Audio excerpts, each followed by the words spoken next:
26 de agosto, Evangelio de San Mateo 23, 23, 26, del libro Hablar con Dios. Primero, ser justo. Título.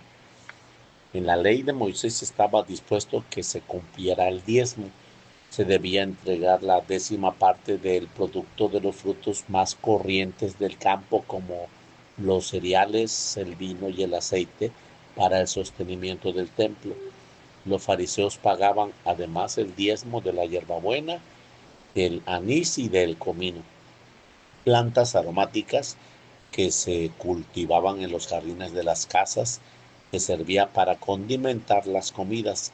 Era una equívoca manifestación de generosidad con Dios, porque a la vez dejaban de cumplir otros graves mandamientos en relación al prójimo. Por eso, por su hipocresía, les dirá el Señor: ay de ustedes, escribas y fariseos hipócritas, que pagan el diezmo de la menta, del anís y del comino, pero han abandonado lo más importante de la ley, que es la justicia, la misericordia y la fidelidad.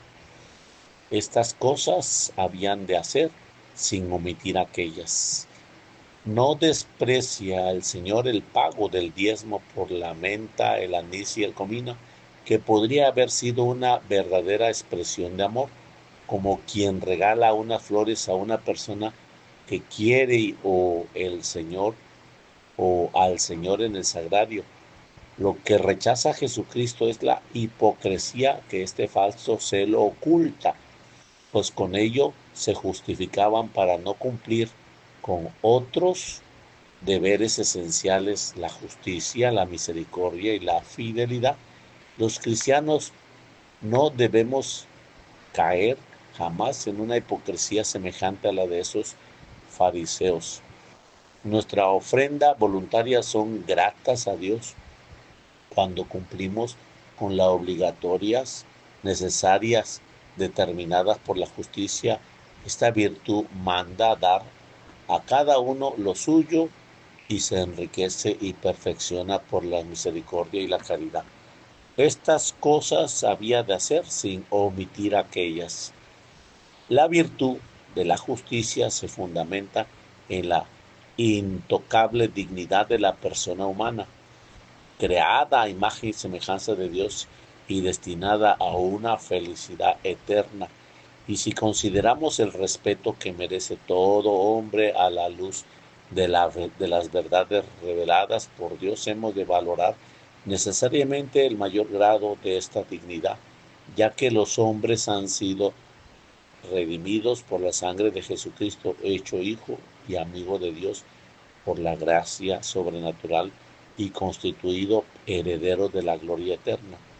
El precio de los derechos de las personas comienza por un ordenamiento justo de las leyes civiles, al que hemos de contribuir los cristianos. Como ciudadanos ejemplares, con todas nuestras fuerzas, comenzando por aquellas leyes que defienden el derecho de la vida, el primero de los derechos desde el mismo instante de la concepción. Pero no basta con esta contribución, que hemos de hacer siempre en la medida que nuestras posibilidades, aunque sean pequeñas. Cada día se nos presentan muchas ocasiones para ser justos con nuestros semejantes a la hora de emitir juicios sobre otros. Con qué facilidad, con qué frivolidad se falta a veces a la justicia más elementales del juicio, temerarios en las palabras, evitando no solo las calumnias, las acusaciones falsas, sino también la difamación, la palabrería que propaga los defectos del prójimo para disminuir sus consideraciones sociales, profesionales y humanas en las obras dadas a cada uno lo que es suyo. ¿Cómo podría ser grato a Dios nuestras obras si no tratamos con esmero de pensamiento, de palabra y de obra a nuestros hermanos por quien Jesús dio su vida? Vivir la justicia con el prójimo es mucho más que el mero no causarle daño, y no basta para cumplirla con lamentarse ante situaciones de injusticia, quejas y lamentaciones que serán estériles si no se traducen en más oraciones y obras de redimir esta situación. Cada cristiano ha de plantearse cómo vive la justicia en las circunstancias normales de la vida, en la familia, en el trabajo personal, en la relación social. Vivir la justicia con quienes nos relacionamos habitualmente significa, entre otros deberes, respetar sus derechos a la fama, a la intimidad, a una retribución económica suficiente. Estas exigencias no han de limitarse únicamente al orden económico, como es, por ejemplo, la justicia en sueldos y honorarios. La vida y la moral cristiana tiene exigencias más amplias: el respeto a la vida y a la fidelidad a la verdad, a la responsabilidad y a las buena preparación, a la laboriosidad, a la honestidad, el rechazo de todo fraude, el sentido social e incluso la generosidad debe de inspirar siempre al cristiano en el ejercicio de sus actividades laborales y profesionales. También las calumnias, la maledicencia, la murmuración contribuyen a una verdadera y fragante injusticia, pues entre los bienes temporales, la buena reputación parece ser el más valioso, y por su pérdida el hombre queda privado de hacer mucho bien. El apóstol Santiago dice de la lengua que es un mundo entero de maldad. Puede servir para alabar a Dios, para hablar con Él, para comunicarnos, o puede hacer mucho daño si no hay un empeño decidido a no hablar nunca mal de nadie. No es infrecuente que se falte a la justicia y a través de las palabras. Por eso el Señor nos pide a los cristianos que sepamos defenderla, que no nos dejemos guiar por rumores, por juicios precipitados de otras personas y de algunos medios de comunicación social, que nunca emitamos un juicio negativo sobre personas o instituciones. No ser inquisidores y verdugos de vidas ajenas. Y entonces hemos de procurar poner los medios para estar bien informados. Y si alguien tiene el deber de juzgar, oyendo a las dos partes, matizando cuando sea preciso hacerlo y salvando siempre la intención profunda de las personas, que solo Dios conoce. Especialmente responsabilidades tienen quienes de alguna manera trabajan en los medios de comunicación social y tienen acceso a ellos, por la gran bien o el mal grave que puedan hacer.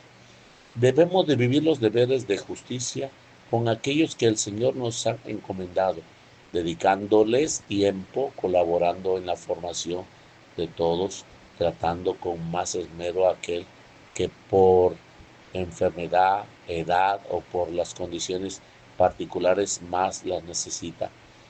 Sabemos bien que no vivirá esta virtud, por ejemplo, el padre o la madre que tuvieron tiempo para sus justos distracciones y no dedicar lo necesario para la educación de los hijos o para aquellas personas que Dios ha puesto a su cuidado, o quien antepusiera los gustos y preferencias personales de los que con un poco de buena voluntad se puede prescindir a la necesidad de los demás. Somos justos cuando damos a cada uno lo suyo. El empresario, con la justa retribución de los empleados, de acuerdo con la ley civil justa y con las rectas conciencias, no será raro que a veces haya de remunerar por encima del mínimo exigido por la ley, pues puede darse circunstancias en las que, cumpliendo con la estrictamente legal lo establecido, se falte a la justicia con un mínimo estimulado. Puede darse despedida legal, pero injusto salario, de acuerdo con la ley, pero que ofende la dignidad de la persona. La justicia no se manifiesta exclusivamente con el respeto exacto del derecho y del deber, como es problema aritmético que resuelve a veces a base de su suma y de restas. Al cristiano le importa sobre todo ser justo ante Dios, y esto le llevará a cumplir más allá de lo meramente establecido por las leyes, teniendo en cuenta las circunstancias personales, familiares de quien trabaja en su cargo. La economía tiene sus propias leyes y mecanismos, pero estas leyes no son suficientes ni supremas, ni un mecanismo, son inamovibles. El orden económico se debe concebir como un orden independiente y soberano, sino que ha de estar sometido a los principios superiores de la justicia social que corrijan los defectos, las deficiencias del orden económico y tengan en cuenta la dignidad de la persona. La justicia social exige también que el trabajador no se deje a merced de las leyes de la competencia, como si su trabajo se tratara solo de una mercancía o una de las principales preocupaciones del Estado y de los empresarios deben de dar trabajo a todos, pues el paro forzoso de uno de los mayores males de un país a causa de otros muchos en la persona y en las familias y en la sociedad misma. Quien trabaja en un taller, en la universidad, en una empresa, no vivirá la justicia si no cumple con esmero con su tarea, con competencia profesional, aprovechando el tiempo, cuidando los instrumentos de trabajo y son propiedad de la fábrica, de la biblioteca, del hospital, del taller o de la casa en la que se ayuda a las tareas del hogar. Los estudiantes faltarían a la justicia con la sociedad, con la familia, a veces gravemente si no aprovechan el tiempo dedicado al estudio. De modo general, las calificaciones académicas obtenidas pueden ser materia de un buen examen de conciencia. Muchas veces la poca intensidad en el que el estudio será la causa de no ser más tarde buenas profesionales, faltando así a la justicia y en la empresa en la que se trabaja por carecer de las preparaciones debidas, son puntos que con frecuencia deberán examinar para vivir delicadamente delante de Dios y de los hombres. Los deberes hacia el prójimo, la justicia, la misericordia y la fidelidad en los pactos y promesas. Pidamos a la Santísima Virgen esta rectitud de conciencia para contribuir a hacer de la sociedad en que vivimos un ámbito de convivencia digno de los hijos de Dios en el caminar. Del libro Hablar con Dios, 26 de agosto, en nombre del Padre, del Hijo, del Espíritu Santo. Amén.